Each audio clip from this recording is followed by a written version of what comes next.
Monumen akal sehat. Akal sehat. Monumen akal sehat.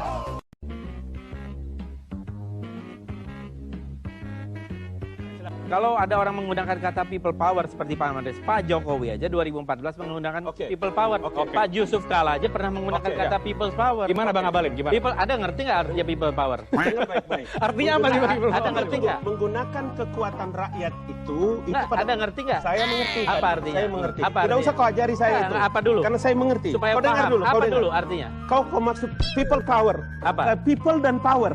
Dua hal yang digunakan untuk menggunakan ketika itu untuk menggunakan aspirasi dalam rangka meyakinkan. Kau dengar dulu. Kau dengar. Tidak usah kau tanya saya. Kau tidak terlalu lebih tinggi sekolahmu dari saya.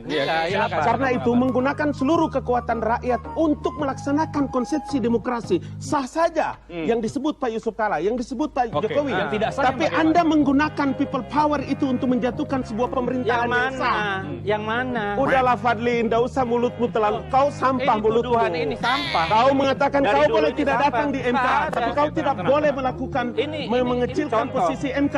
Kemarin apa kata-katanya? Percuma saja mengirim itu ke MK. Itu pendapat sah nggak di dalam demokrasi? Kau wakil ketua DPR. Boleh nggak? Bukan masyarakat biasa. Saya tanya, boleh nggak? Pernyataanmu adalah tita bagi rakyat. Boleh nggak Gitu. berpendapat? Baik. Ya. Tidak boleh, kecuali kau yang bisa. Boleh. Karena Boleh. kau mulutmu Satu-satu. sampah. Saya punya Oke, hak. tahan dulu Bang Abalin. Namanya. Ya, tahan dulu. Itu Oke. namanya bohong. Oke, iya. Jangan kau tunjuk. Iya. Abang sekalian tahan dulu. Tahan dulu. Oke, tahan dulu. Canda sama saya. Iya. Gitu, nggak usah tenang Iya. aja. Gak usah pertanganmu. Oke, tahan dulu abang sekalian. Kita Gak usah tenang. Oke. Kau memang kurang ajar. Mulutmu tidak Iya. bagus. Mana? Sampah mulutmu. Oke, tahan Bang Abalin, tahan. Bang Fadli tahan dulu. Oke. Iya, saya punya hak. Ya, baik. Iya, Bang, kita tinggalkan betul. topik itu. Abang sekalian, oke. Saya punya hak Kita untuk mengabari. kita tinggalkan topik itu. Kita coba sekarang membahas Saya punya bagaimana hak untuk kemudian mengabari. langkah setelah ini. Kita lihat sudah ada apa namanya? Ini provokatornya. Ya, tahan dulu Bang Abalin, tahan dulu. Oke, setelah kita coba bahas. Ya. Ya, baik. Kau tidak bagus. Bang Fadli, Bang Abalin tahan Saya dulu. hadapi kau, Ya. dimanapun kau mau. Oke, Saya sabar. hadapi kau. Kita lihat. Ini bulan Ramadan, kita tahan dulu, santai dulu. Nanti kita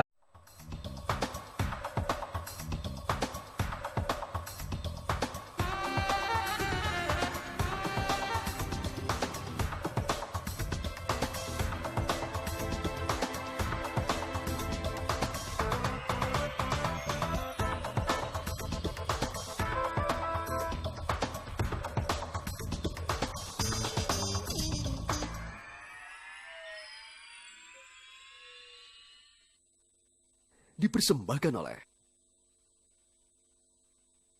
Selamat datang di Mata Najwa, saya Najwa Shihab, tuan rumah Mata Najwa.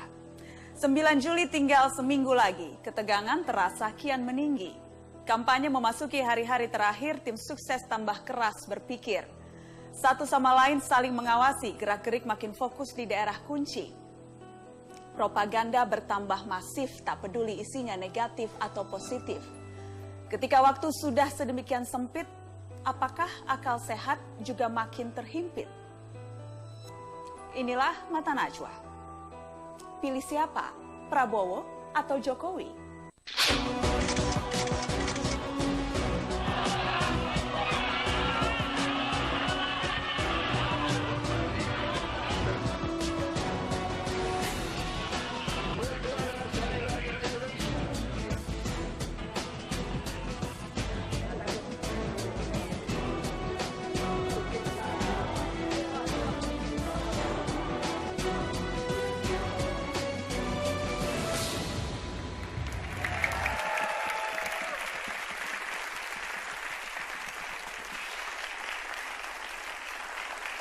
Pemirsa, tinggal 3 hari lagi untuk melancarkan segala jurus kampanye. Mulai 6 Juli kita masuk masa tenang. Inilah kesempatan terakhir untuk menjual kelebihan capres masing-masing.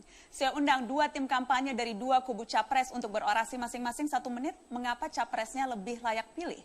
Diawali dengan Ali Mohtar Ngabalin dari kubu Prabowo Subianto. Kita berikan sambutan. Prabowo! Prabowo! Prabowo! Bang Ali, waktu Anda 1 menit. Mengapa orang harus memilih jagoan Anda? Najwa, terima kasih. Para narasumber hadirin di studio dan pemirsa serta seluruh rakyat Indonesia dimanapun Anda berada. Terimalah salam kebangkitan Indonesia. Selamat malam. Assalamualaikum warahmatullahi wabarakatuh. Waalaikumsalam. Hanya satu alasan paling mendasar. Alasan itu tidak ada lain kecuali orang bertanya, kenapa saya berada di Prabowo? Kenapa orang memilih Prabowo dan Hatta Rajasa? Tidak ada lain kecuali adalah alasan dari sebuah ideologi dan kemaslahatan Negara Kesatuan Republik Indonesia. Itu sebabnya Republik ini harus aman dari gangguan dan ancaman di luar negeri, dalam negeri. Kemudian Republik ini tidak boleh dilecehkan oleh kekuatan siapapun termasuk negara apapun. Even dia adalah Amerika sekalipun, tidak boleh terganggu. Habis. Yang kedua, Bang Ali, waktunya sudah habis, hanya 60 detik. 60 detik. 60 detik. Silahkan duduk di samping saya. Kita berikan sambutan tepuk tangan. Ali Mohtar Ngabalin. Bang Ali boleh di sebelah sini? Oke, tenang. Itu kita sudah dengarkan orasi 60 detik dari Ali Mohtar Ngabalin, politisi Golkar. Saya akan panggil dari kubu Jokowi JK, Hovifah Indar Parawansa.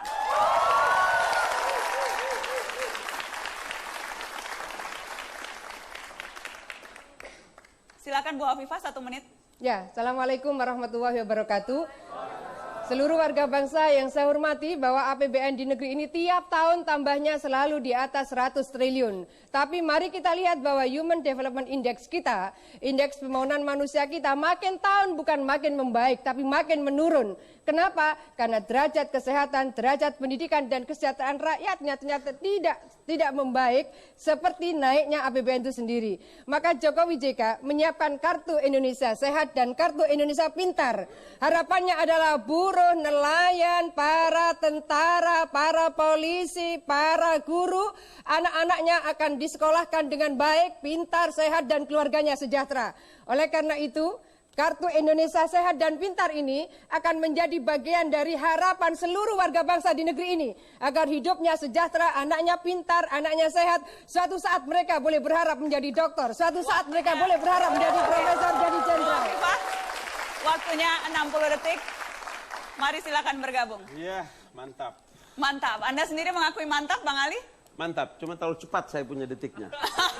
Semuanya sama. Oke, semuanya mantap. sama, 60 detik. Tidak ada yang dimanipulasi. Oke. Baik, tadi Bang Ali sudah mulai Sambil dengan orasi. minum boleh, Sambil diminum, okay. silakan. Sudah berbuka puasa, jadi sudah boleh. Tadi sudah memulai dengan mengapa masing-masing. Pertanyaannya sekarang saya balik. Oke. Kalau tadi mengapa memilih Prabowo, kalau sekarang mengapa Anda tidak mau memilih Jokowi? Apa urusannya dengan Jokowi bagi saya? Nggak ada penting? Tidak penting. Tidak penting. Karena memilih itu adalah persoalan rasa.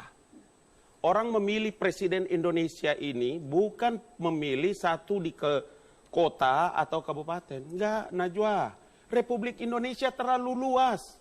Enggak bisa, mesti orang kuat. Orang yang disegani. Baru benar. Dan itu Anda lihat tidak ada di Jokowi? Ada di Prabowo Subianto.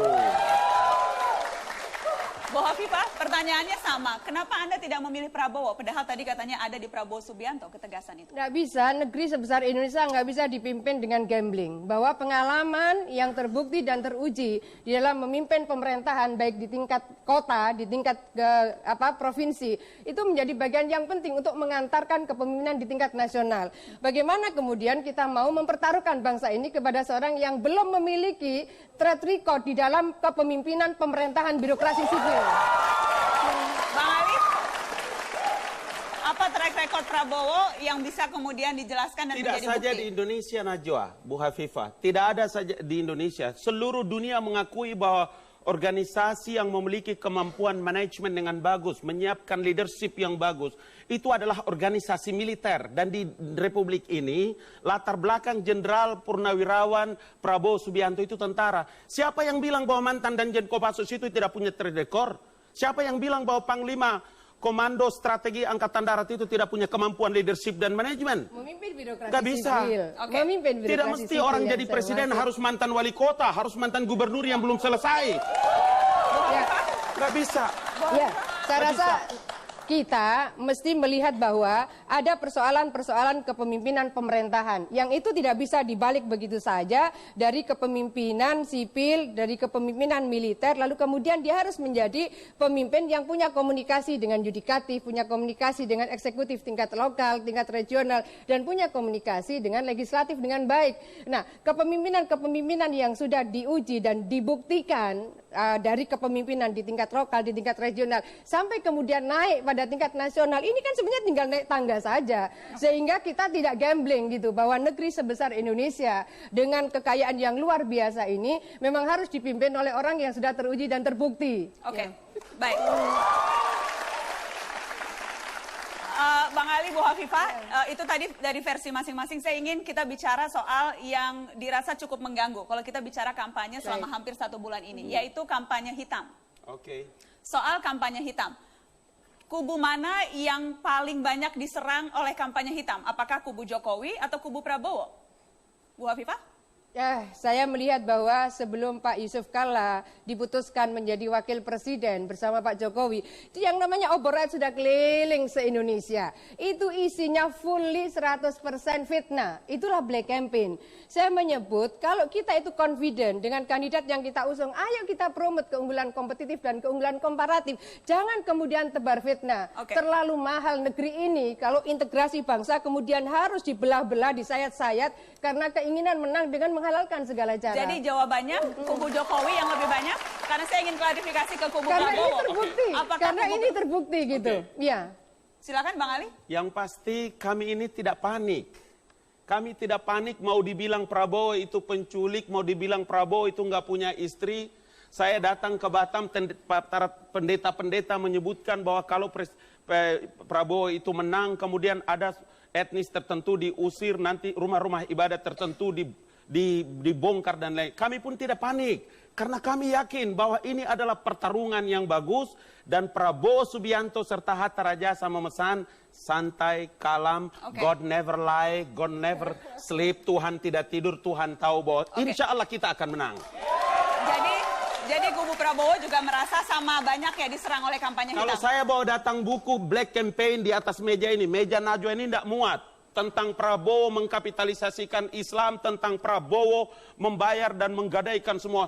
Tapi kami tidak pusing dengan itu semua. Kami yakin dengan jalan kami. Ihdinas siratal mustaqim. Bang Ali, kalau begitu mari sekarang kita pilah-pilah. Mana kampanye hitam, mana kampanye negatif. Karena itu kan tentunya dua hal yang berbeda. Saya ingat Anda juga pernah bilang itu. Obor rakyat, saya balik bertanya ke Anda. Obor rakyat itu kampanye hitam atau kampanye negatif? Mau kampanye hitam ke kampanye putih ke negatif wala kampanye positif ya Syarifah, nah nggak ada urusan. Anda itu pertanyaan, apakah Anda merasa itu kampanye hitam? Sampai sekarang saya belum tahu yang mana obor rakyat itu. Saya yang mana tabloidnya? Coba perlihatkan ke saya. Pasti kita ngelus dada lah ya. Kalau kemudian seorang tim lalu kemudian tidak tahu sesuatu yang sangat menggemparkan negeri ini karena isinya memfitnah. Jadi artinya, ayolah bersama-sama kita mencoba berbenah bahwa ternyata ada sebuah tabloid yang secara sistemik diterbitkan. Satu pesantren bisa dikirim satu mobil box, lalu hebohlah di berbagai media. Lalu seorang Pak Muhtar Ngabalin belum tahu, ini kan tragis menurut saya. Baik, kita akan break. Kita akan kembali ke tetap di Mata Najwa. Pilih siapa, Prabowo atau Jokowi? Sesaat lagi.